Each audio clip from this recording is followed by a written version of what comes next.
Jam ñalli bandiraɓe hande ko vendredi en gartortan e actualité soit ɓennude soit e yontere nde premier actualité mo kalanmi ko haala nder foɗɗo ɗo e vidéo tan ceknije seeɗa fulɓe wiyoɓe koye mumen gona ɓaleɓe e haalde haala leƴƴi ɓaleɓe en minen komi fulɓe e ɓeeto ko raneɓe etc. Amadou Hampade Ba wi fulɓe ko raneɓe nder ɓaleɓe etc. ɗum fof wona gonga bandiraɓe ken ɓaleɓe on nani fulɓe ko ɓaleɓe leƴƴi keddiɗi kala ko mbawi wonde kala ko woni quel que soit leur tare koɓe ɓaleɓe on paami e holto ɓerde meɗen kuɓɓo ha ko eɗen miijo goɗɗum ko wona ɗum mais ken ɓaleɓe kamen on paami saabi ɗum ko gueɗe ɗi déjà ko adi foof jatiraɓe meɗen wona en mbi fulɓe kam jeyama e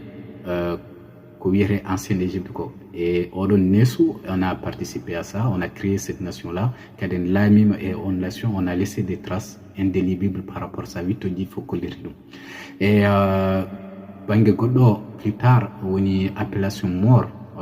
kadi tawama fulɓe nani hen ɓaleɓe wannoɓe colonisé Europe à partir de Afrique du Nord ha Espagne ha France et Italie fof ɗum fof hollirama kadi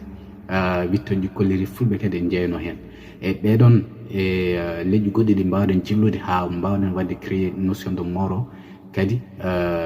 woni firti e ɗemgal lattan ɓalejo fulɓe jeyno hen ko enen jatira meɗen innir koye mumen ɓaleɓe on paami ɗum ko ɗiɗi e ɗo tarhi kadi ko hankadin depuis des années en natti jeyde won narratif woni nouvelle narratif ari naati e aduna woni dualité blanc noir e oɗon dualité wona enen mbaɗi ɗum créé wona enen mbaɗi ɗum inventé mais hankadin jeyam e réalité monde mo gonɗen o hankadin e nder oɗon fannu noon waɗi ko kamɓe ɓaraneɓe e enen ɓaleɓe ɓe goƴaka yawon pullo ɓe goƴaka yawon suusu ɓe goƴaka yawon kala ko leñol Afrique nani mbawɗa wonde kamɓe jartan ko